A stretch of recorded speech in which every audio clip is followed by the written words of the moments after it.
Ghost Rider, Book 7, Snakehead. Chapter 12, The Silent Streets.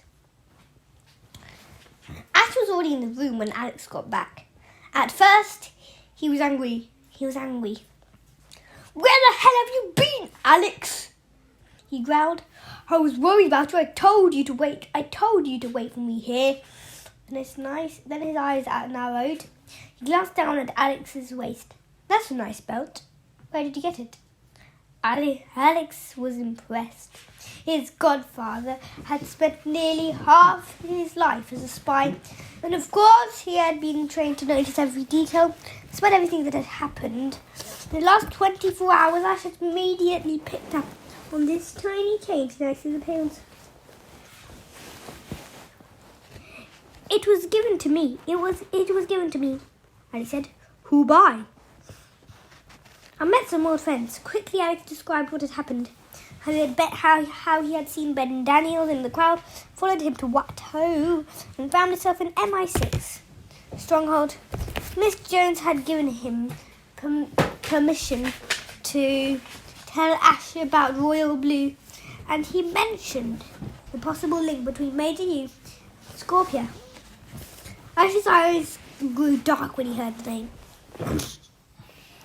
Nobody told me they were involved, he muttered.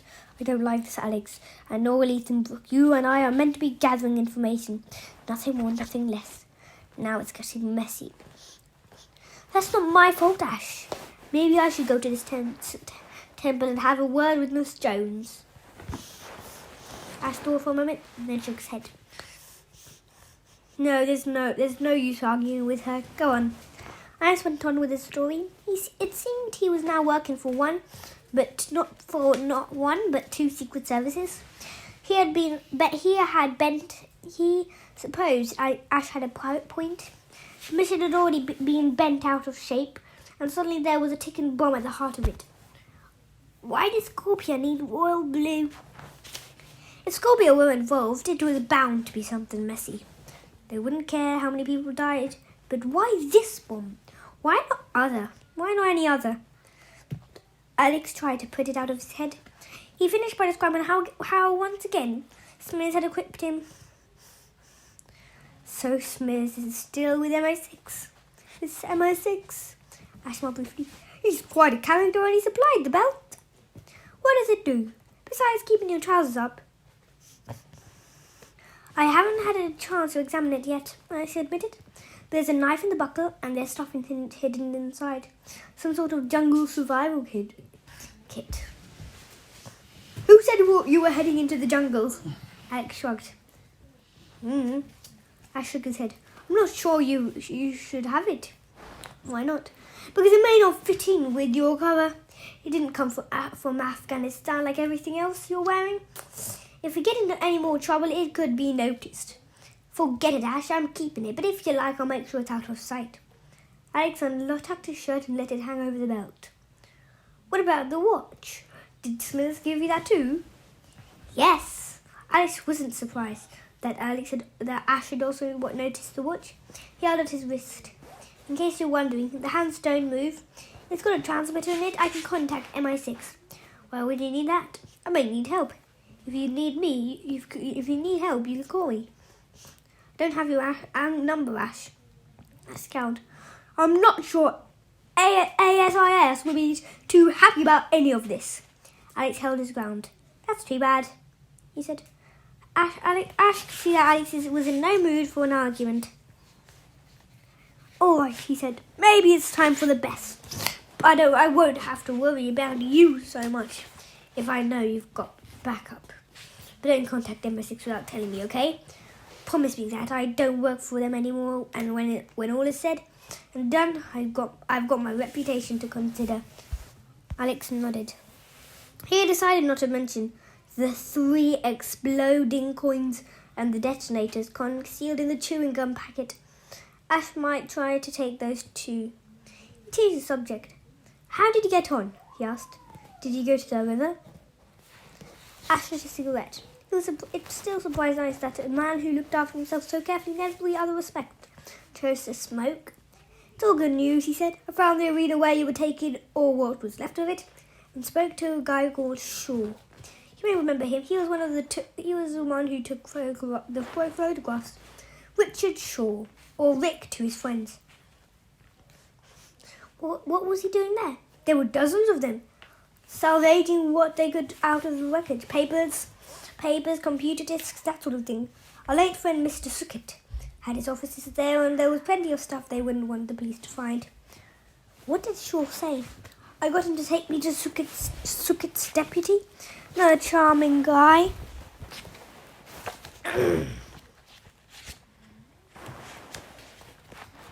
Another charming guy. Looked like he'd been in a street fight, face all over the place. He obviously had a lot on his mind.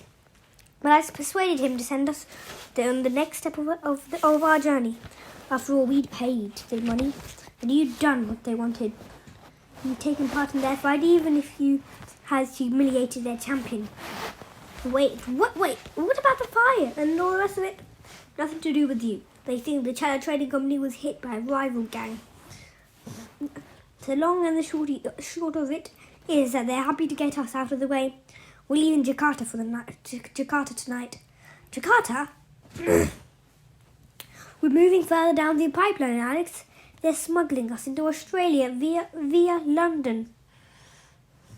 I don't know how, but it's almost certainly involves some sort of ship.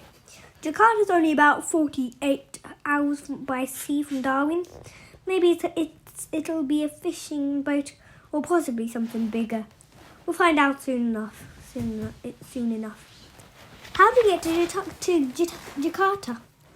We just fly like anyone else.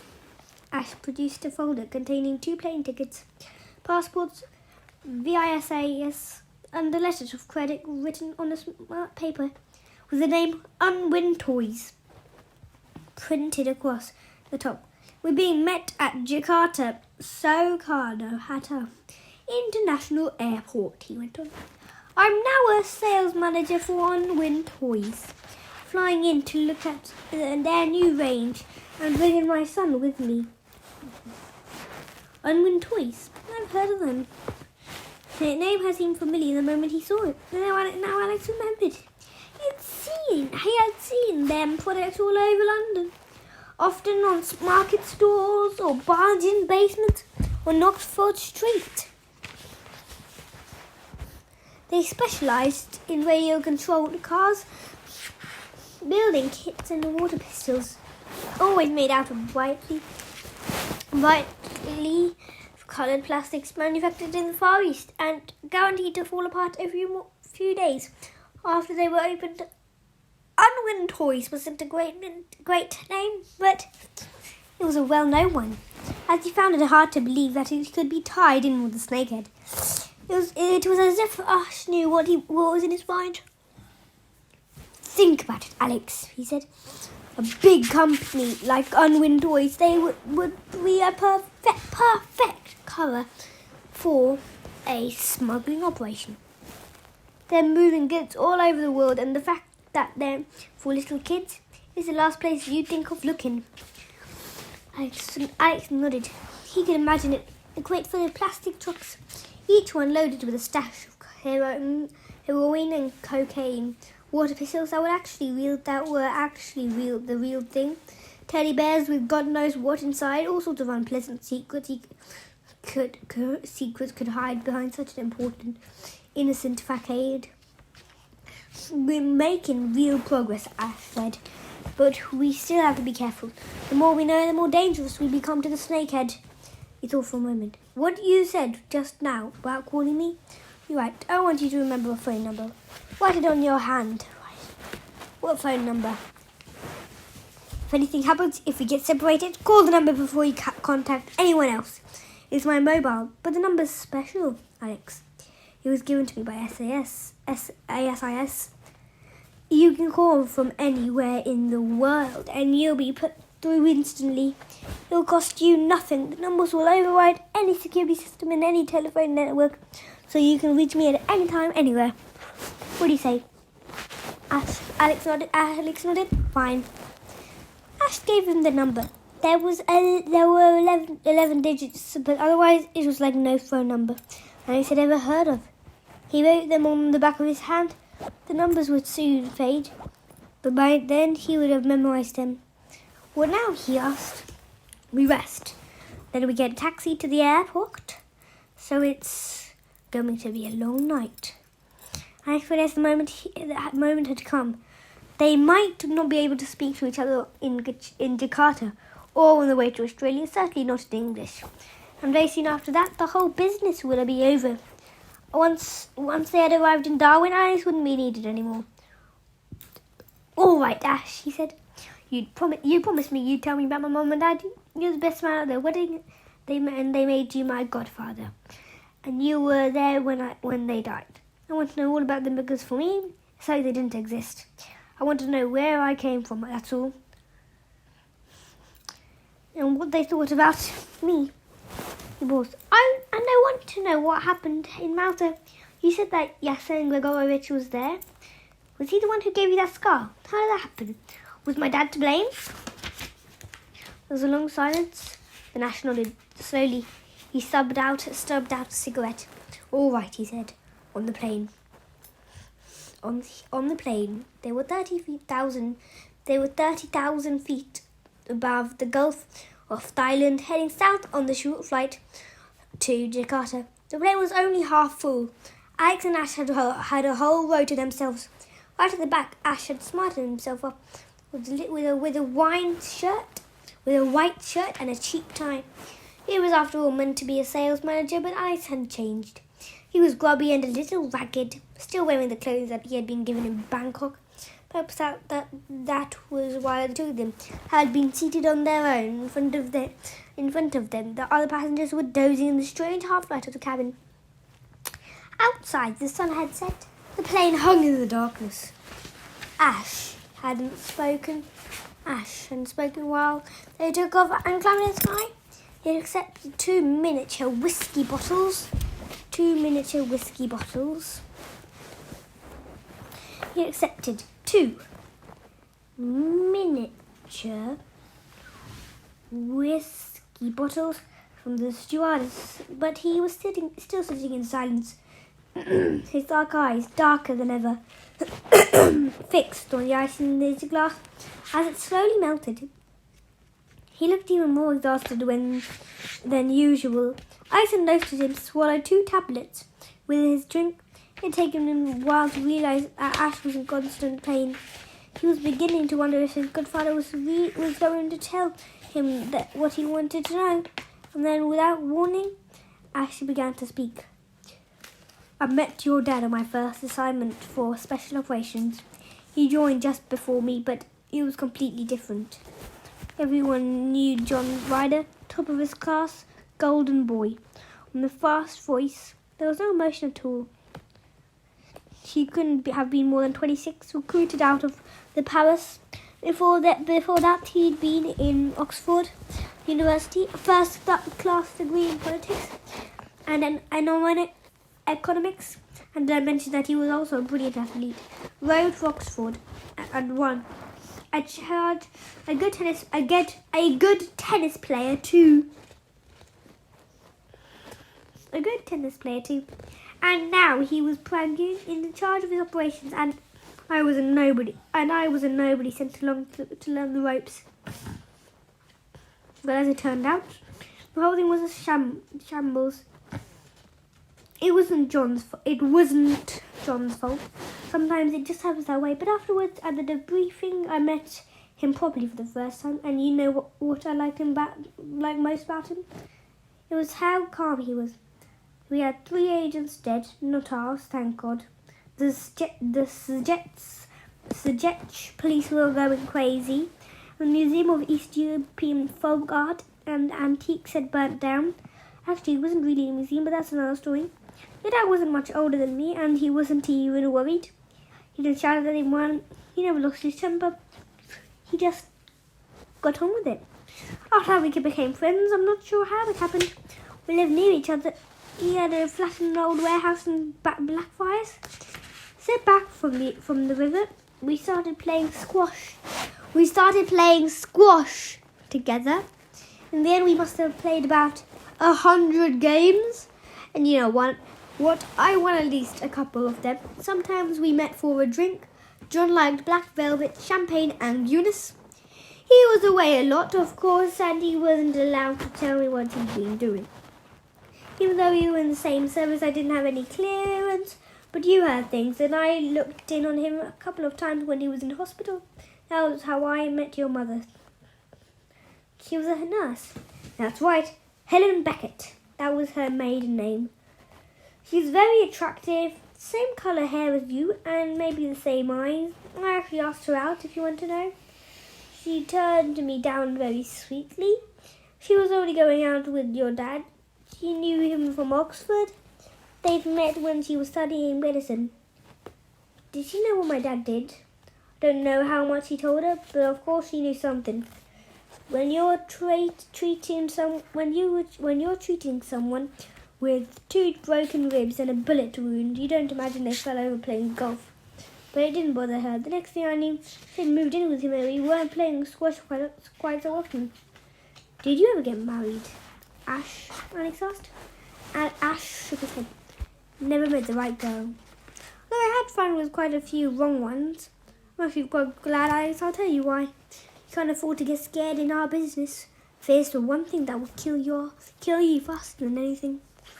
And although it's true to say that all agents are fearless, generally what that means that they're not afraid for themselves. And all changes when you get married, and it's even worse when you have kids. Alan Blunt didn't want your dad to marry. He knew that in the end he'd be losing his best man. He knew my mother. He had her investigated. He knew my mother. He had her investigated. Alex looked shocked. I smiled. It was a standard procedure. He had to be sure she wasn't a security risk. So somewhere inside MI6 Special Operations, there was a file on his mother. Alex made a mental note of it. But one day it'd be something he would dig out. I was quite surprised when John asked me to be his best man. He was such a hotshot and nobody had even noticed I existed, but he didn't really have much of a choice. His brother Ryan was away on assignment. And there's something else you might as well know. Spies don't have many friends. It goes with the territory. John was still in touch with 1 or 2 people from university. He told them he was working for an insurance company, but friendship doesn't really work when you have to lie all the time. Actually, that was true. Same thing for him at school. Everyone at Brooklyn had been told he had been struck down by a series of illness. In the past 8 months, he'd been back at school a bit, and he'd even joined a school trip to Venice, but he felt like an outsider.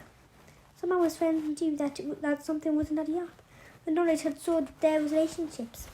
Did he have any other family? He asked. Apart from his brother, I shook his head. There was no family that I knew of. The wedding was a registry office in London. There were only half a dozen people there. I saw a twinge of sadness. He would have liked his mother to have had a white wedding, then a country church with a big party in the marquee, sweeties and dancing and too much to drink. After all, he already knew that her happiness wasn't going to last long, but he understood that he was getting a glimpse of a secret agent's life. Friendless, secretive, and a little empty. The plane trembled briefly in the air, and further down the Isle of One, one of the cool light blinked on. Outside the window, the sky was very black. Tell me more about my mother, Alex said. I can't, I replied. He twisted his seat, and Alex noticed a flicker of pain in his eyes. The tablets hadn't kicked in yet. She'd like to read. She went to the cinema monologue. She preferred 14 films if she had a choice. She never bought expensive clothes, but she still looked good. That's right. Didn't know her that well, and she didn't really trust me. If you want the truth, maybe she blamed me. I was part of the world that put John in danger. She loved your dad. She hated what he did, and she was smart enough to know that he couldn't talk him out of it. Ash opened the second miniature and poured contents into his plastic glass. Helen found out that she was expecting you when John was in the middle of his toughest assignment. Ash continued. The timing couldn't have been worse, but a new organisation had come to the attention of MI6. Don't need to tell you his name. I guess you know more about Scorpio than I do anyway. there it was, an international network of ex-spies and assassins. People who'd gone into business for themselves. At first they were useful. You have to remember that MI6 were actually welcomed them at the beginning. If you wanted information about what the CIA were up to or how the Iranians were getting on with their nuclear programming, Scorpio would sell it to you. If you wanted to do something outside the law with no way of having it traced back to you, there they were. That was the whole point about them. They were loyal to no one, but they were only interested in money. And they were bloody good at their job. Until you came along, Alex. They had never really failed. But MI6 became worried about them. They could see that Scorpio was getting out of control. Yeah, Malta. What happened? Your dad was coming in. He'd had enough of Scorpio and MI6. You had just been born. John wanted a normal life, and anyway, he'd achieved what he'd set out to do thanks to him. We knew a great deal about the structure of command within Scorpio. We had the names of most of their agents. We knew who was paying them and how much. The job was to bring him home without even suspicious. We knew Julian Rothman would kill him if he found out he was a spy. The plan was to get him back to England and then let him disappear. New home. New identity. The whole works. He started a new life in France with you and your mum. I should have mentioned that he spoke fluent French, by the way. If things had gone the way they planned, you'd be speaking French now. You'd be in Lycée in Marseilles or somewhere, and you wouldn't know anything about all this. But it was right at this time that Scorpio money unwittingly provided an opportunity for us to get John out. There was a man called Caxero. He was a petty criminal, a drug dealer, a money launderer, that sort of thing. But he must have robbed someone up the wrong way because someone had paid Scorpio to hit him. My dad was sent to the job. Caxero lived in Medina in the middle of Malta. It's an old citadel, completely surrounded by walls. Caxero's home town has another name too. It is so quiet and full of shadows. Even in the winter, that the locals call it the Silent City. MI6 realized it was a perfect place for the ambush that would bring John home. Your dad wasn't sent there alone. He was accompanied by a young assassin, one of the best who had ever came out of Madagascar. I understand you met him. His name was Yasen Grigorovich. Alex shivered again. He couldn't help himself. They were certainly digging deep into his past tonight. Remember the slim, fair-haired Russian with the ice-cold eyes. Alex had met Yasen on his first mission. Yasen could have killed him then, but he had chosen not to. And then they had met a second time in the south of France. It would be Yasen who had led him into the nightmare world of Damien Quay. Damien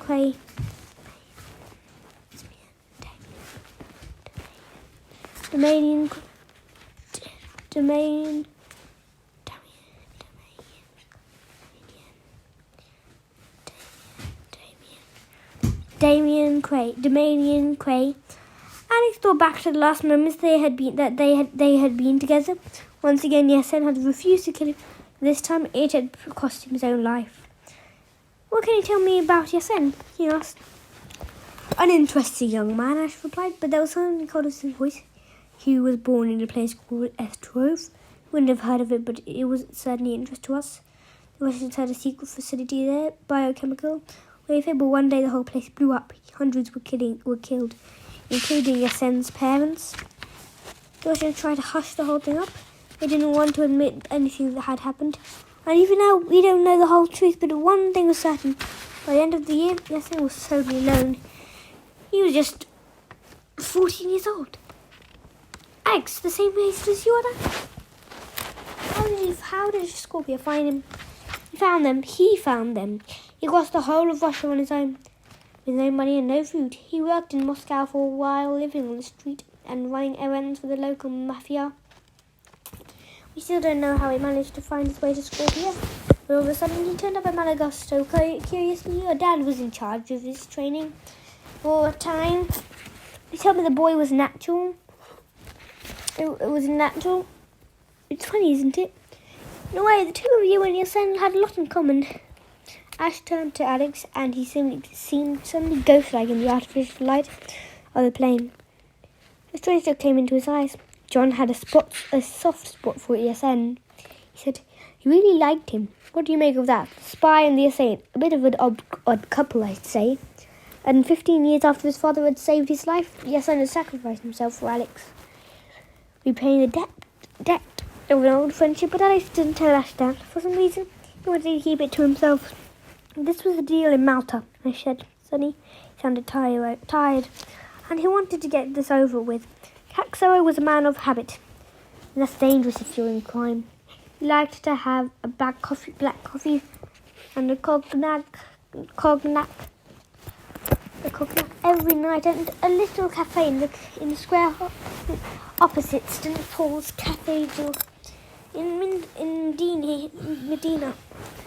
That's where they were going to kill him. John let me know where the hit was arranged. It was going to be at 11 o'clock. It was going to be at 11 o'clock at night on 11th of February. We'd be waiting there. We'd wait until they killed it. So he was a nasty piece of work. We decided that we might as well let Scorpio get him out of the way. And then we moved in and grabbed John. We'd let Yasin escape. He'd report back to Scorpio. He'd tell him that their man had been captured. It had to look good. I was in charge of the operation. This is the first time I had been given a command. I had 9 men, even though John was our target. We were all carrying live ammunition, not blanks. My son might have been able to tell the difference. He was smart. He was that smart. We were all wearing concealed body armour. John wouldn't be aiming at us when we moved in, but Yasin would. And we only knew he was a crack shot. I put a couple of my people in place that morning. The cathedral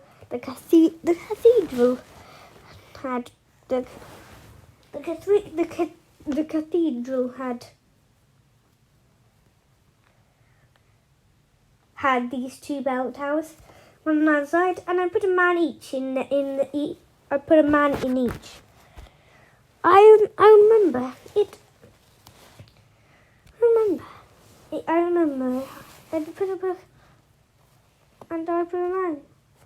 remember it. Also had 2 clocks. One of them was 5 minutes slow. I thought it was strange. The faces showing different times anyway.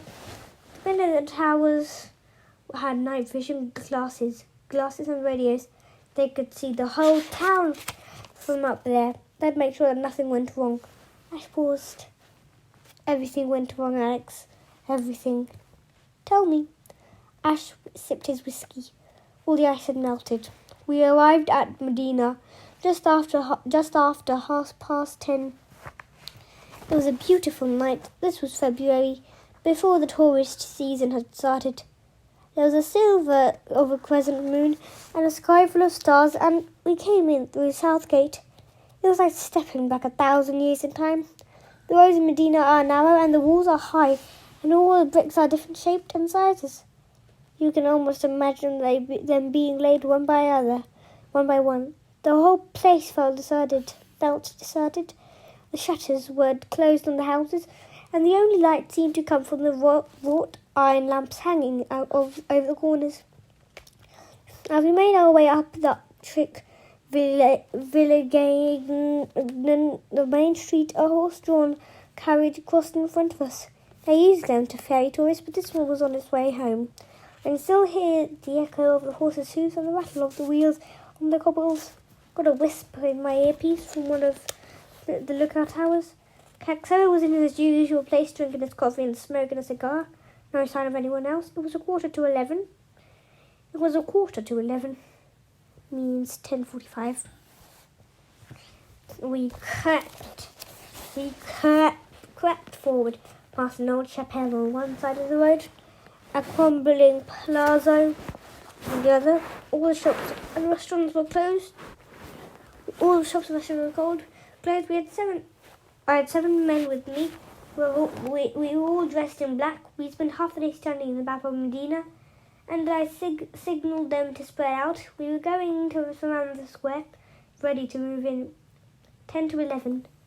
I could see the time on the cathedral clock, and there was Kexero. He was a short, round man in a suit. He had a fancy moustache, and he was holding his coffee cup, with his little finger pointing in the air. Pointing into the air. There were a couple of cars parked in the square next to some cannons and a waiter standing in the doorway of the cafe. Otherwise, nothing. But then suddenly they were there, John Ryder and Yasen Gregorovich, and Hunter and Cossack. Those were the names they used. They were 5 minutes early, or so I thought. That was my first mistake. The clocks. The cathedral clocks. Yes, one was right and one was wrong. And all attention, I'd be looking at the one that was 5 minutes slow. As for Yasan, it was like some sort of trick in a film. 1 minute he wasn't there, next he was. With John next to him. It was a ninja technique, how to smooth and stay invisible. And the irony was, it was probably your dad who taught him. I don't think that Kexero saw them coming. They walked straight up to him, and he was still holding his coffee cup in that stupid way. He looked up just as a complete stranger shot him in the heart. Yasen didn't do it quickly. I remember thinking that I've never seen anyone so relaxed. I was worried that my men wouldn't be in the place yet, that not all the exits from the square would be covered. In a way that didn't matter. Don't forget, we wanted Yasen to escape. That was part of the plan. I stepped out of my hiding place. Yasen saw me and all hell broke loose. Yasen fired at me. 2 of his bullets missed, but I felt the third slam into my chest. It was like being hit by a sledgehammer. And if I hadn't been wearing an armor-plated vest, I would have been killed. And as it was, I was blown off my feet. I went smashing down into the cobbles. I was dislocating my shoulder, but I didn't hang around, Alex. I got straight back up again. That was my second mistake. I'll come to that later. Anyway, suddenly everyone was firing at once. The waiter turned around and dived for cover. About half a second later, the plate glass windows of the cafe shattered. It came down like a shower of ice. And then high up in the cathedral, using rifles, the others were entering the square from different sides. Your dad and your son were separated, as I knew they would. It was a standard procedure. Stay together and made it easier for us to catch both of them. The moment I thought anything was going to work out right after all, it didn't. 3 of my men grabbed hold of John. They'd cornered him, and it really did look as if there was nothing he could do. They made him throw down his weapon and lie flat on the ground. They'd left 3 others to go after Yasan, but of course they'd let him get away. But it was still be close. That was the plan. Yasen Gregorovich had plans of his own. He was halfway across the square, making for one of the side streets, but then suddenly he stopped, turned out and fired 3 times. The gun had a silencer. It hardly made any sound, and this time he was aiming for the chest. His bullet hit one of my men between the eyes, one in the side of the neck, and one in the throat. 2 of them died instantly. The third went down and didn't move. There was still 1 agent left. His name was Travis, and I chose him personally. He was on the far side of the square, and I saw him hesitate. He didn't know what to do. After all, I'd given him orders not to shoot Yasen. Well, he should have disobeyed me. The situation was out of control. Enough people had already died that night. He should have shot Yasen or got the head out of there, but he did neither. He just stood there and Yasen gunned him down too. A bullet in the leg to bring him down, and then another in the head to finish him off. The square was littered with bodies, and this whole thing was meant to be bloodless. Ash fell silent. Alex. Oh, he finished his whiskey. Do you want another drink, Ash? He asked. Ash shook his head. Then he went on. Yasen had gone. we had John, so in a way we succeeded. Maybe I should have left it at that, but I couldn't. This was my first solo operation, and yes, I'm going over it and wiped out almost half my task force. I went after him. I don't know what I was thinking. Part of me knew that I couldn't kill him, but nor could I just let him go. I pulled off my body armor. It had a quick release, and I couldn't run with it on. Then I started across the square and towards the northern wall. I heard someone shout after me. It might even have been John, but I didn't care. I turned a corner. I remember this pink stone on the balcony, like something in an opera house. I couldn't see anyone. I thought I must have got away. And then, without any warning, he stepped out in front of me. He'd waited. A whole town crowded with my 6 agents, and he just stood there like he owned the place, and none of us could touch him. I ran straight into him. I couldn't stop myself because I moved so fast that I didn't see it. I felt it smash into the nerve point of my wrist. I lost my gun. It went spinning away to the darkness. At the same time, his gun pressed against my neck. He was 10 years younger than me, a Russian kid who'd got sucked into all this because his parents had died in an accident, and he'd beaten me. He'd taken out nearly half my team. I was going to be next. Who are you? Who are you? Who are you? MI6. There was no point lying. We wanted Scorpio to know. How did you know that we would be here? I didn't answer that. He pushed harder with the gun, hurting me, but that didn't matter. It would all be over soon away anyway. You should have stayed home. Then he turned and ran. To this day, I don't know why he didn't shoot me. Maybe his gun had jammed, or perhaps it was simpler than that. He'd killed Caxaro, Travis, and 3 more. Maybe he'd run out of ammunition. I watched him disappear down the next alleyway, and that was when I realized he'd had a knife as well as a gun. The hitch was sticking out of my stomach. I didn't feel anything, but looking down, there was so much blood. It was pouring out of me. It was everywhere. Ash stopped. The soft scream of the plane's engines rose in the pitch. For a moment, I wondered if they were coming into Jakarta. Plane came later. I said, "You have no idea how bad it was. I should have died that night. Maybe I would have, but my dad had come after me. He feared the worst, and he put his own back to this. Because if Yarsana had seen him, he would have known that the whole thing was a setup. But by then I was on the ground. I was slipping away fast, and I was cold. I never felt so cold. Your father didn't take the knife out. He knew that would kill me straight away.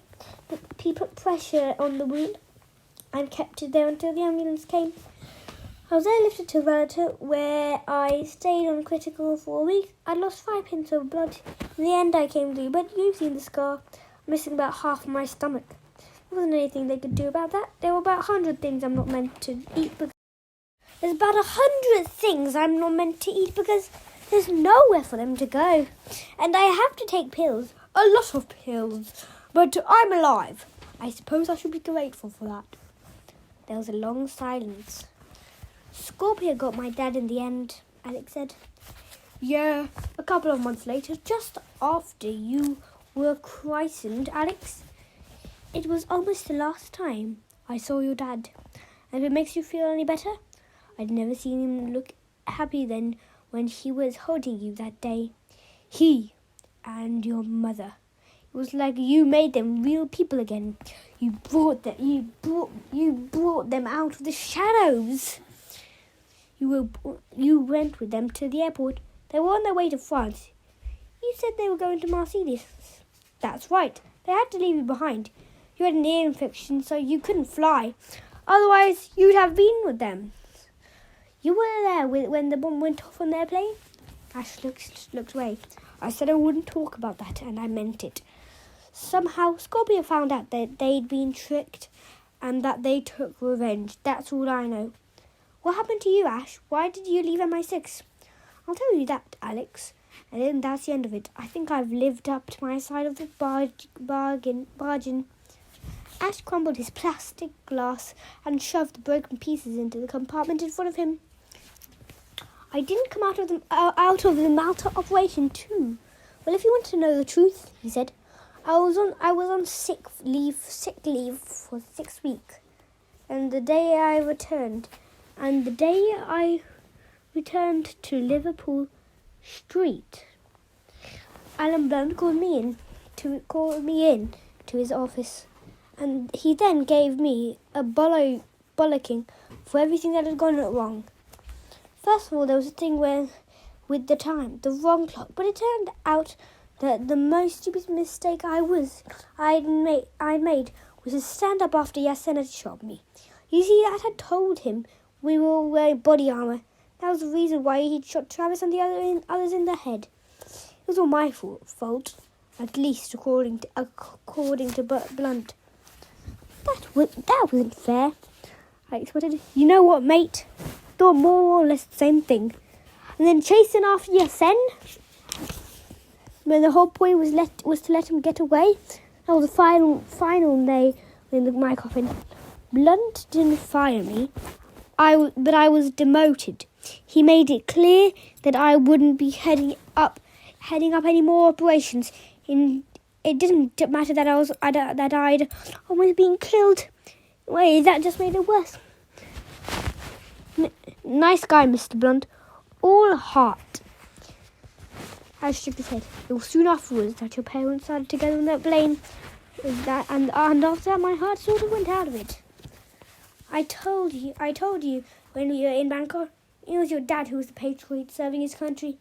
Maybe I felt like that for a time, but by the end I'd had enough. I did a few more months desk duty, but then I handed in my resignation and headed down under. As ASIS were keen to have me, and I wanted to start again. I saw you a few times, Alex. I looked in on you to see that you were okay. After all, I was your godfather.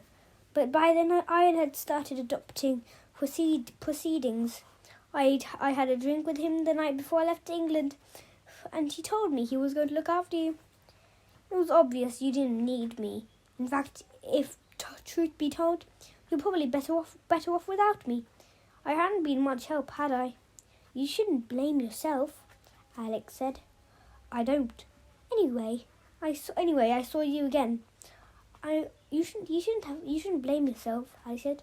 I don't. Anyway, I saw you again. I was in London working with the Australian Embassy. You were still at primary school, and Jack was looking after you. You went out with her a couple of times. We had a laugh together. I glanced briefly at Alex as if searching for something. I couldn't believe it when I heard that MI6 had recruited you, he muttered. And Blunt certainly is a cold-hearted son of a bitch. And then when you wound up in Australia, but I still wish you hadn't come on this mission, Alex. I don't want you to get hurt. A bit late now, Ash. The lights in the cabin came back on, and the stewardesses began to move up the aisle. At the same time, Alex felt his stomach lurch as they began to come down. They had arrived in Jakarta, the next step on their journey. The end of the pipeline was in sight. The end of the pipeline was in sight. Chapter 13. Unwin Toys. Chapter 13. Unwin Toys. Sometimes Alex wondered whether all the airports in the world had been designed by the same architect. Someone with the love of shops and corridors, plate glass windows, and potted plants. Here, he was at Soekarno Hatta, the international airport of Jakarta. But it might just as well have been Perth or Bangkok. Floors might be polished and the ceilings higher, and every other shop seemed to be selling rattan furniture or the colourful printed cloth known as batik. But otherwise he could have been back where he started. They came through passport control quickly. The official in his glass-fronted booth barely glanced at the forged documents before stamping them, and without a word being spoken, they were in. nor did they have to wait at baggage claim. They had just one suitcase between them, and Ash had a car, and Ash had carried it on, and off the plane. Alex was tired. It was as if the events of the last 5 days in Bangkok had finally caught up with him, and all he wanted to do was sleep. Although somehow he doubted he would be spending the night in a comfortable bed.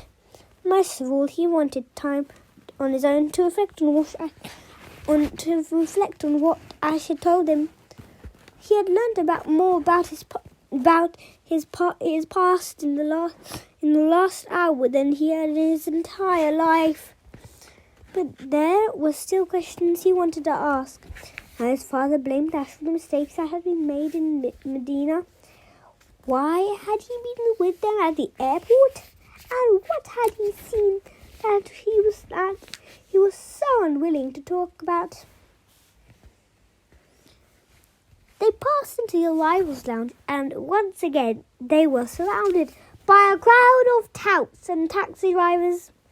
This time there were two men waiting for them, both Indonesian, slim and athletic, in jeans and short-sleeved shirts.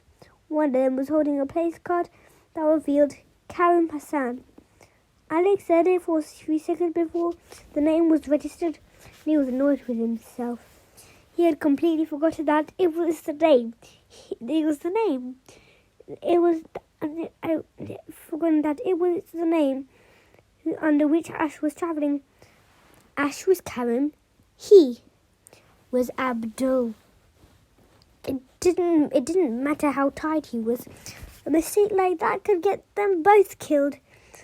Ash went over to them and introduced himself using a mixture of Dari and sign language.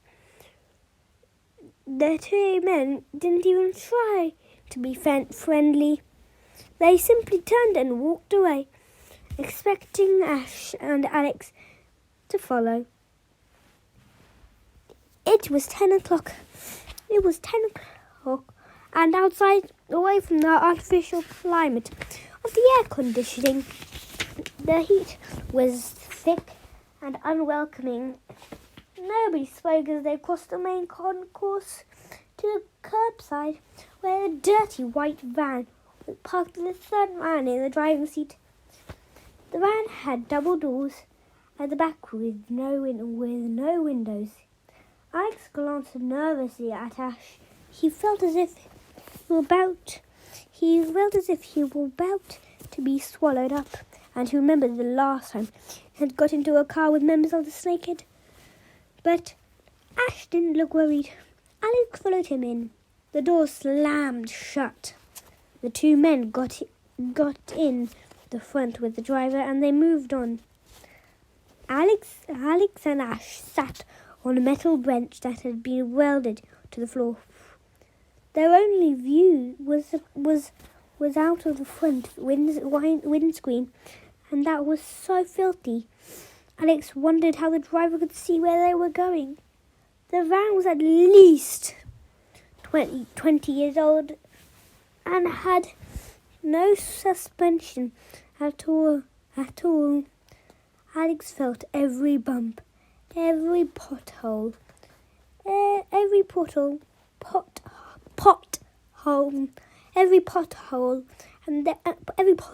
there were plenty of both. The airport was about 12 miles from the city, connected by a motorway that was clogged with traffic even at this time of the night. Squinting over the driver's shoulder, Alex barely saw anything until at last Jakarta came into sight. It reminded him at first of Bangkok, but as they drew closer, he saw that it was uglier and somehow less sure of itself, still trying to escape from the sprawling shanty town it had once been. The traffic was horrible. They were carried into Jakarta on a concrete flyover, and suddenly there were cars and motorbikes above them and below them, as well as on both sides. Skyscrapers, bulky rather than beautiful, rose up ahead. 1,000 light bulbs burning uselessly in offices that were surely empty, colouring the night sky yellow and grey, though brightly coloured food stalls were rungs along the pavement, but nobody seemed to be eating. The crowds were drifting home like sleepwalkers, pushing their way through the noise and the dirt and the heat. They were pushing their way through the noise and the dirt and the heat. They turned off the flyover, leaving the main sprawl of the city as quickly as they had entered it. Suddenly the van was rumbling over a dirty track, splashing through puddles and weaving around loose bricks and rubble. There were no street lamps, no signs, no illumination from a moon that had been blocked out by cloud. Alex saw only what the headlights showed him. This was some sort of suburb, a slum area with narrow streets, houses with tin roofs and corrugated iron patches, walls held up by wooden scaffolding, strange spiky shrubs and stunted palm trees grew at the side of the road. There was no pavement. Somewhere a dog barked, but nowhere was there any sign of life. They came to the gates that seemed to have been cobbled together from pieces of driftwood. Two words in Indonesian had been scrawled across them in red paint. As they approached, the driver pressed a remote control in the van, and the gates opened, allowing them into a large square compound with warehouses and offices, lit by a couple of arc lamps and fenced in on all sides. The van stopped. They had arrived. There didn't seem to be anyone else there. The doors of the van were flung open, and the two men led Alex and Ash into one of the warehouses. Alex saw crates stacked high, some of them open, spilling out straw and plastic toys. There was a pile of scooters tangled together and a Wendy house lying on its side. A furry monkey was slumped with its legs apart from hanging out of a gash in its stomach, staring at them with empty glass eyes. Alex hoped it wasn't an omen. He had never seen a collection of toys that looked less fun. From the state of them, dusty and dilapidated, they could have been here for years. Two thin mattresses were spread out on the floor. Told him the worst. This was where they were supposed to sleep. There was no sign of any toilet or anywhere to wash. Ash turned to the men and signalled, cupping his hands to his mouth. He was thirsty. The men shrugged and walked out. It was to be the longest 9 hours of Alex's life. He had no sheets or blankets, and the mattress did almost nothing to protect him from the stone floor underneath. He was sweating. His clothes were digging into him. The whole of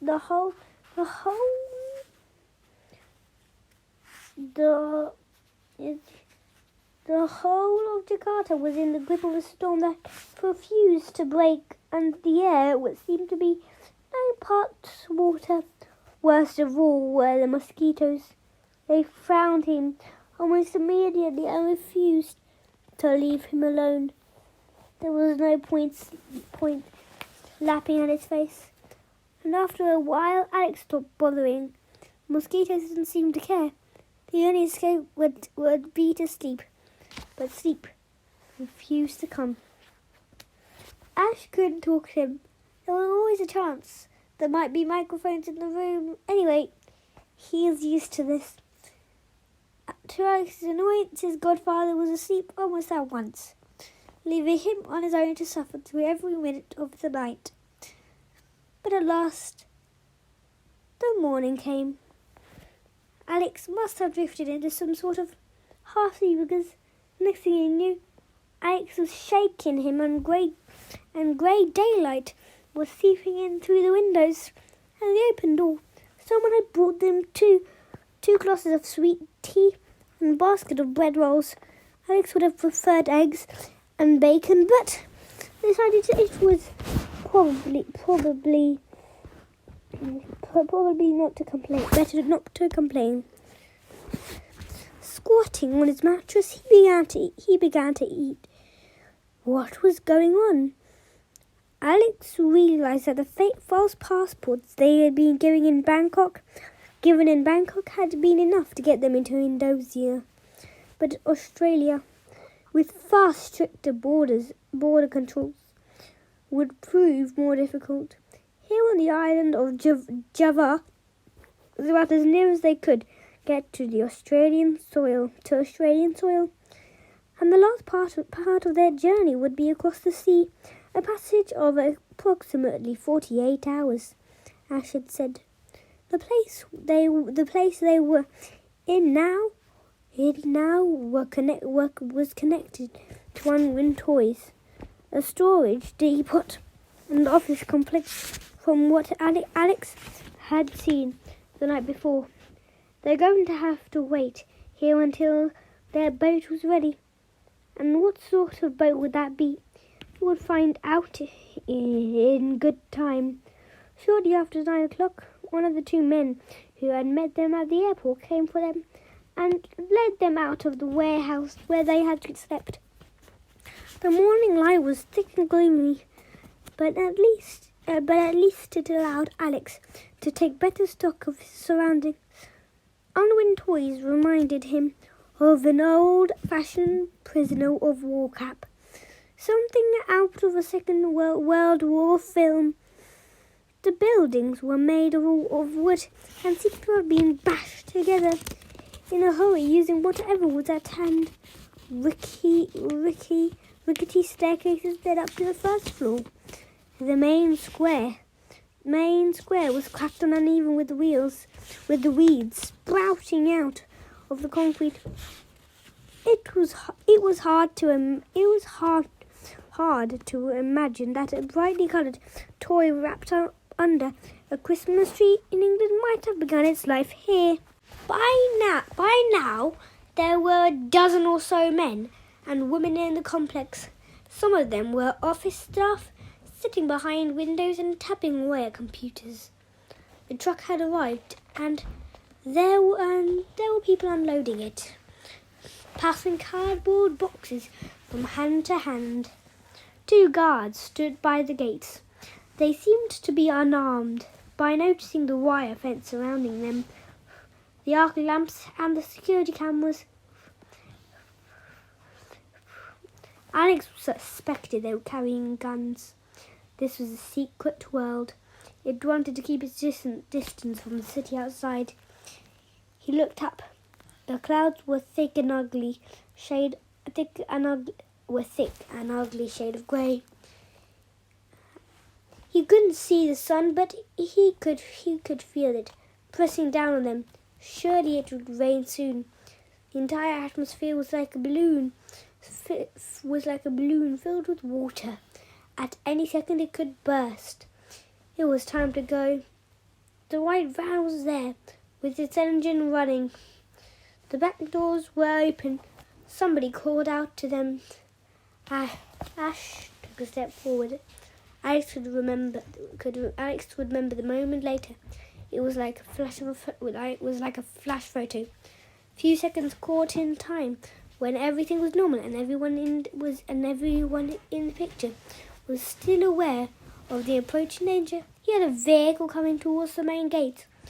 It occurred to him that it was being driven far too fast, that it would surely have to slow down so that the gates could be opened. Then the realization came that the car wasn't going to slow down, that the driver didn't need open gates to enter. Without any further warning, the gates of the complex were smashed to pieces.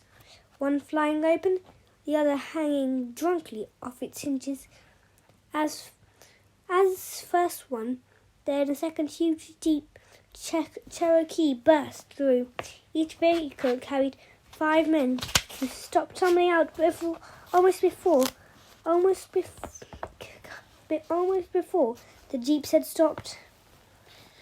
They were all armed with CZ Scorpion submachines, guns, or AK-47 or assault rifles. Some also carried knives. They were dressed in combat outfits, and most of them wore red berets. But they didn't look like soldiers. Their hair was too long and they hadn't shaved. Nobody seemed to be in charge. As they spread out across the square, waving their weapons from side to side, screaming out orders, Alex was convinced that he had stepped into the middle of an armed robbery, and that he was about to witness a shootout between different Jakarta gangs. Ash had stopped dead.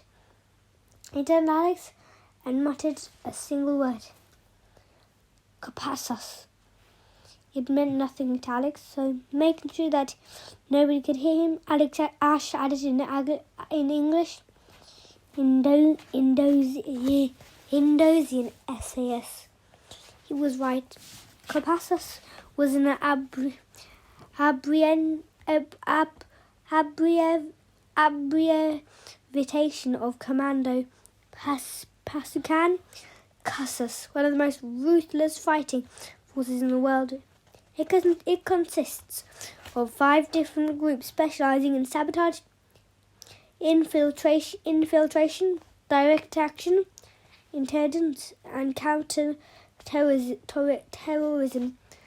The men who had just broken into the compound came from Group 4, a counter-intelligence group based in the south of Jakarta, with special responsibility for smuggling operations in and out of the city. It must have been luck that had brought them here, or it could have been the result of a tip-off. But either way, the result would be the same. They were under arrest, and even if they were able to talk their way out of jail, Ash would have to prove that he worked for ASIS. Their work would be over. They would have destroyed their cover. They would never find out how the Snakehead had planned to get them into Australia. And Alex reflected bitterly. He would never catch up with the stolen weapon that Miss Jones was looking for. Royal blue. He would have failed twice, but there was nothing he could do. The Copassos soldier had taken up positions across the square so that every angle was covered, and nobody could move without being seen. They were still shouting in Indonesian. It didn't really matter what they were saying. Their aim was to confuse and intimidate the opposition. They seemed to have succeeded. The civilians inside the compound were standing helplessly. Some of them had raised their arms. Copassos was in control. They were made to line up. Alex found himself between Ash and one of the men who had met them at the airport. They were covered by at least a dozen guns. At the same time, 3 of the soldiers were searching inside the offices and warehouses, making sure nobody was hiding. One of the toy workers had to do the exact same thing. Alex heard a scream, then a splash of breaking glass, and as the unfortunate man was hurled head first through a window, came crashing into the courtyard, blood streaming from his face. One of the soldiers slashed out with his foot, and the man howled and staggered to his feet and leapt over to join the line. One last man had climbed out of the jeep. This was presumably the commanding officer. He was unusually tall for an Indonesian, with a long, slender neck and black hair down to his shoulders. Alex heard one of the soldiers refer to him as Colonel. Slowly, he made his way along the line, shouting out instructions. Alex guessed he was asking for ID. One after another, the toy workers produced scraps of paper, driving license or work permits. The man who had been thrown out of the window, holding his up with shaking hands. The colonel didn't seem interested in any of them. Then he reached Ash. Alex tried not to look as Ash took out the fake passport he had been given in Bangkok. He was afraid his eyes might give something away. He glanced down at the colonel, opened the passport and held it up light. On the edge of his vision, he saw the colonel hesitate, and suddenly the man struck out, hitting Ash on both sides of the face with the offending document and screaming at him with Indonesian. 2 soldiers appeared from nowhere, pinning Ash's arms behind his back and forcing him to his knees. The barrel of a submachine gun was pressed into his neck. The colonel handed the passport to one of his subordinates. For a moment, he examined Ash's face, gazing into his eyes, as if his true identity might be found there. Then he moved on. He stopped in front of Alex. Alex looked up. He was scared and he didn't care if it showed. Maybe the man would decide that he was just a kid and leave him alone. But the colonel didn't care how old he was. He smelled blood. Something like a smile spread across his face. He rapped out a sentence in his Indonesian, holding out a hand for Alex's ID. Alex supposed he didn't have his own passport. That was in Ash's pocket. But even if he was able to produce it, the colonel would know it was fake. Should he tell the man who he was? Just a few words in English would do the trick. End the danger, end the mission too. It began to rain. No, it wasn't quite like that. In London, rain has a beginning. A few drops that send people scattering for cover, and allow time for umbrellas to rise. In Jakarta, there was no warning. The rain fell as if a dam had burst. In an instant, it was flooding down, warm and solid, an ocean rain that spluttered out of the drain pipes, hammered against the roof and turned the earth to mud. And with the flood came a brief moment of confusion. Up until then, Kopassos had been in complete control of the complex, working to a plan that allowed the soldiers to cover every inch of ground.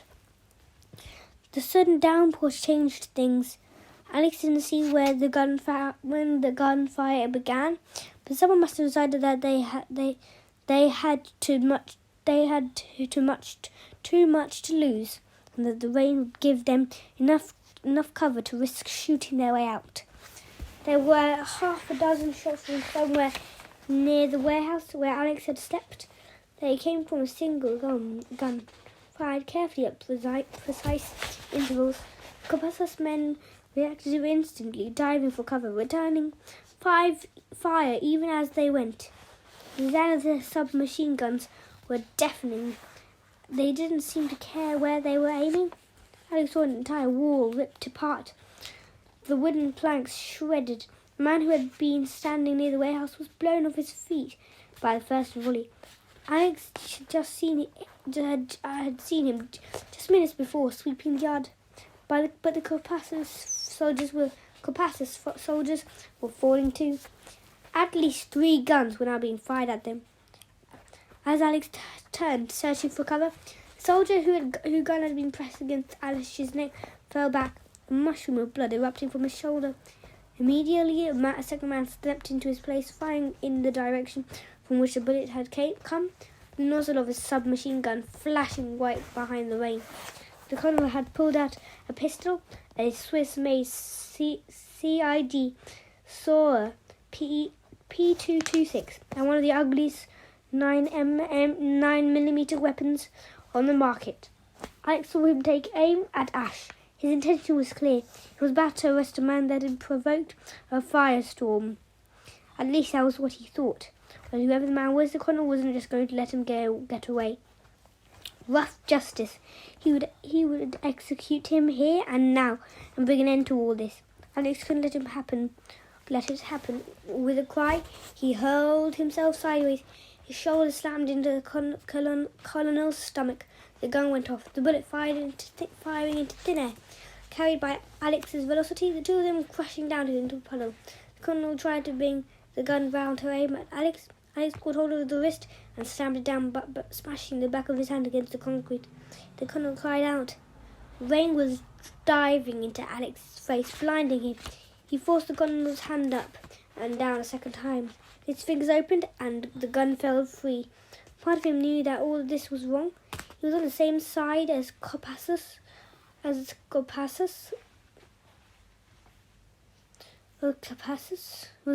both of them fighting Snakehead, the true enemy, but there was no time to explain. Alex saw a soldier throw something around, black objects about the size of a cricket ball through the deluge. He knew at once what it was, even before the explosion that tore open the side of the warehouse, smashed 3 windows and blew a hole in the roof. A tongue of flame leapt up, only to be driven back by the rain. More gunfire. The man who had thrown the grenade cried out and reeled backwards, clutching his shoulder. The white van was moving. Alex heard the engine rev, then saw the van begin a clumsy 3.10. Ash grabbed hold of his arm. His hair was matted. Water was streaming down his face. "We have to go!" he shouted. With the noise of the rain and the shooting, there was no chance of his being overheard. The gunner lunged sideways, trying to reach the gun. Ash kicked it away, then brought a fist crashing down into the man's head. "Ash!" Alex began. "Later!"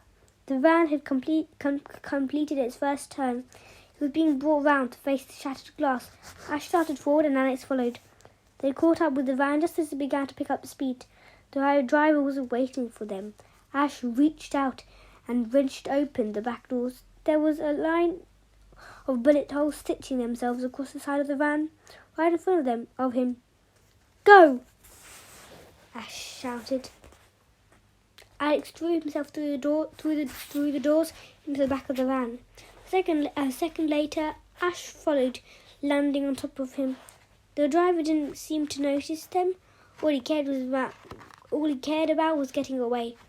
One of the wing mirrors exploded, the glass shattering, and the metal casing tearing free. The engine screamed. The engine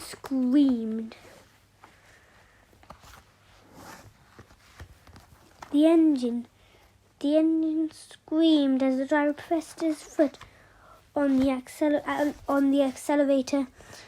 They leapt forward. There was an explosion so close that Alex felt the flames scorch the side of his face. But then they were away, shooting out through the gates and into the street beyond. The van skidded all over the road. It slammed into a wall, and one side crumpled, sparks flickering as metal and brickwork collided. Alex glanced back. One of the van's doors had been blown off, and he saw 2 soldiers. They looked like ghosts kneeling in the gateway, firing at them. Bullets burning white, slicing through the rain, but they were already out of range. The van hurtled up the track that they had come down the night before.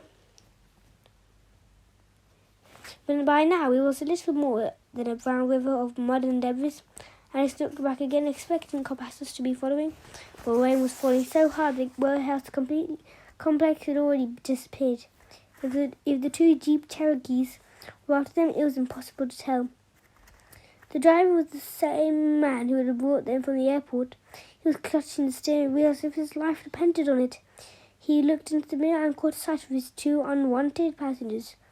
At once he let loose a torrent of Indonesian, but he didn't slow down or stop. Alex was relieved. In no matter where they were heading, all that mattered was that they hadn't been left behind.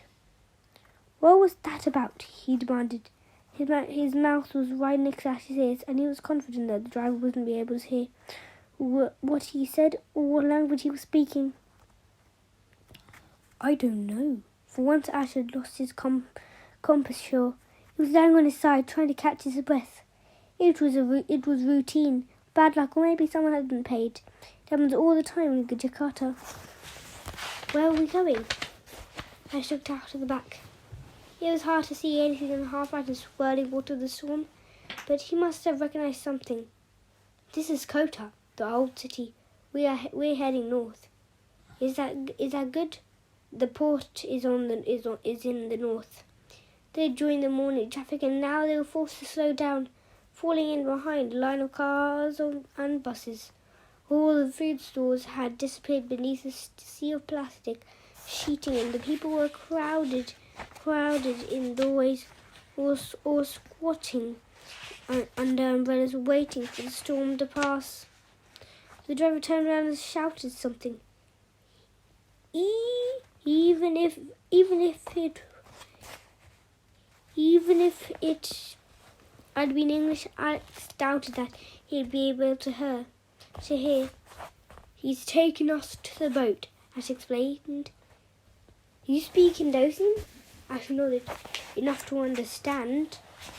I ran from a side street and cut them. Its horn blaring, It's horn blaring. Behind them, an old house loomed out of the rain, reminded him of something that he might have seen in Amsterdam. But then the whole city belonged to the Dutch. Once a far outpost of their East India Company, they crossed a square. It was lined with cobblestones, and lying in the back of the van, Alex felt every one of them. A crowd of cyclists swerved to avoid them, crashing into each other and tumbling over in a tangle of chains and obscentions. A man pushing a food stall threw himself out of the way with seconds to spare. Then they were on another main road. There was more traffic here, and an endless procession of lorries, each one piled up with goods that were concealed beneath squarish plastic tarpaulins. The lorries looked overloaded, as if they might collapse at any time under the weight. Finally ahead, the buildings parted, and Alex saw fences, cranes, and ships looming high above them. They were warehouses, guard posts, and offices made of corrugated iron, huge gantries and great stretches of empty concrete, with more lorries and vans making their way back and forth. It was almost impossible to see anything through the endless rain, but this was the port. It had to be. There was a security barrier straight ahead of them, and beyond that, a stack of containers behind barbed wire fence. The van slowed down and stopped.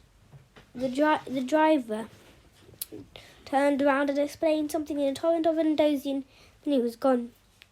Ash, Alex began. This is the Tanjung Priok docks, Ash got in. They must be taking us to the container ship. He pointed. You see those fenced-off areas? They're EPZs, export processing zones. Stuff comes into Jakarta, it gets assembled there, and then it's shipped out again. That's our way out of here. Once we're in an EPZ, we'll be safe. How do we get in there? Alex had seen the bags ahead of them. There were guards on duty, even in the driving rain. We pay, Ash commands. This is Indonesia. The docks are run by the military, but the military are in the pay of the Indonesian mafia. Small beer compared to the snakeheads.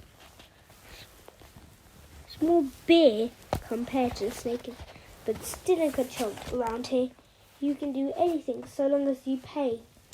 Ash got to one knee and peered out of the window. There was nobody in sight. He glanced at Alex. Thank you for what you did back there. I didn't do anything, Ash. The gunman was about to shoot me. You stopped him. Ash shrugged. That's Coppices for you. Killed the wrong guy and sent flowers to a funeral. Really charming. What happens when we get to Australia? Then it's over. I get a pat on the back from Ethan Brooke. You go home. Will we see each other again? Ash looked away. Like Alex, he was completely drenched, his clothes dripping and forming a pool around him. The two of them both looked like shipwrecks. Who knows? he growled. I haven't been much of a godfather, have I? Maybe I should have sent you a Bible or something. But before Alex could respond, the driver returned and this time he wasn't alone. There were 3 men with him, their faces hidden under the hoods of their plastic anoraks. They were all talking at once, jabbing their fingers at Alex and Ash, gesticulating wildly. Slowly their meaning became clear, and Alex felt a chasm open up beneath him. They wanted Alex to go with them, but Ash was to stay behind. The 2 of them were to be separated. He wanted to cry out and to argue, but either one would be fatal, and he forced himself to keep his mouth shut. He tried to resist pulling away from the hands that grabbed him. At him, it was useless. As he was bundled out of the van, he took one last look at Ash. His godfather was watching him almost sadly, as if he had guessed that something bad was going to happen and knew that he was powerless to stop it now that it had. Alex was half dragged onto the road. Ahead of him, a gate had swung open, and he was marched through with a man on each side of him, and one ahead. Security guard appeared briefly, but men shouted at him. And he quickly turned away. It was hard to see anything in the driving rain. There was a quayside ahead of them, and a ship bigger than any Alex. Bigger than any Alex had seen. Bigger than any Alex had seen. Bigger than any Alex had seen.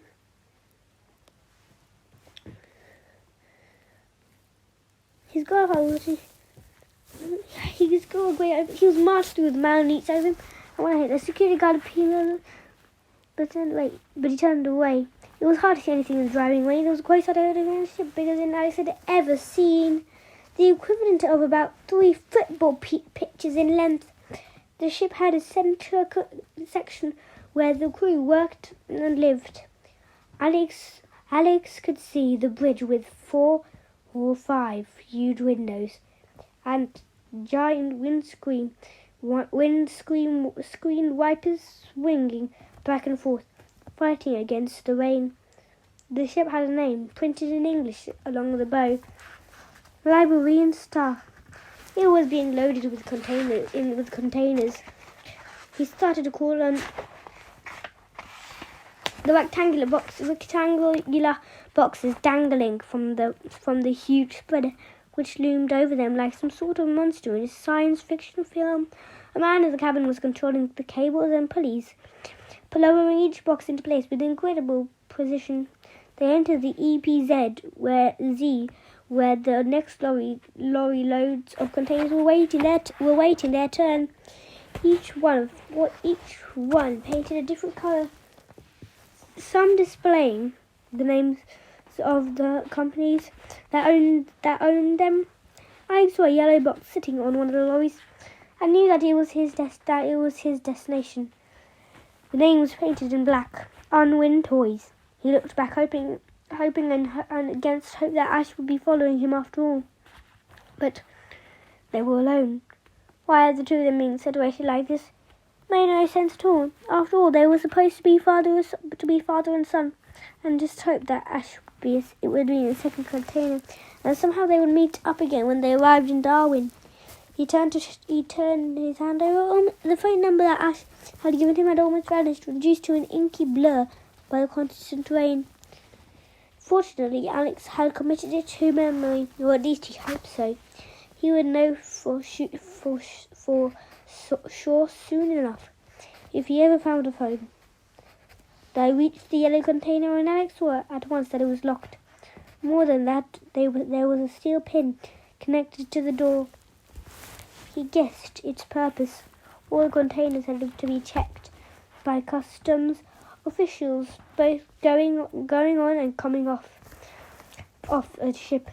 Obviously, they couldn't be opened on their journey or anything. Guns, drugs, people could be added. The steel pin would have a code number, which would already have been checked. it would be checked the second time when they arrived in Australia. If the pin had been tampered with or broken, the entire container would be impounded and examined. So how was he expected to get in? Alex could see that this was how he was going to travel. Presumably, it was too dangerous for him to have a cabin on board the ship. And anyway, as far as the cargo to be dumped along with other merchandise, the man who'd been leading the way turned and put a hand on his shoulder, urging him to get down. Alex realized he was expected to clamber underneath the lorry between the wheels. A moment later, he saw why. The container had a secret entrance, a trap door that was open, hanging down. He was climbing without touching the main door or the pin that secured it. And once the container was in place, part of a tower with dozens more on top and below, there would be no way that anyone could examine it. The whole thing was simple and effective. It was simple and effective, and part of him even admired the snakehead. It was simple and effective, and part of him even admired the snakehead. It was certainly a huge business operating in at least 3 countries. Ethan Brooke had been right. These people were much more than simple criminals. He decided to crawl under the lorry. Immediately he felt claustrophobic. It wasn't just the weight of the container pressing down on him. He could see that the trapdoor would be locked from the outside. There was a single solid bolt that slid across. Once that happened, he would be trapped. If the ship sank, or if they simply decided to drop the whole thing overboard, he would drown in his own oversized metal coffin. He hesitated, and at once the man jabbed him between the shoulders, urging him forward. Alex turned, pretending to be scared, pleading with his eyes to be reunited with Ash. But how could he make himself understood where he couldn't utter a single word? One of the other men thrust something into his hands, a plastic bag with 2 bottles of water and a loaf of bread, supplies for a long journey ahead. The first man pushed him again and shouted. Alex couldn't delay any longer. He called over to the trapdoor. The man gestured at him. He pulled himself up. As he went, he stumbled. One of his hands caught hold of the sliding bolt, and he said himself. That was his last sight of Indonesia. Mud dripping rain, and the undercarriage of a lorry. He pulled himself into the container, and seconds later the trapdoor slammed shut behind. Now he heard the bolt slids across with a loud clang. Now there was no way out. It was only as he straightened up that he realized he could see there was light inside the container. He looked around. A crowd of anxious faces stared at him. It seemed he was going to make this part.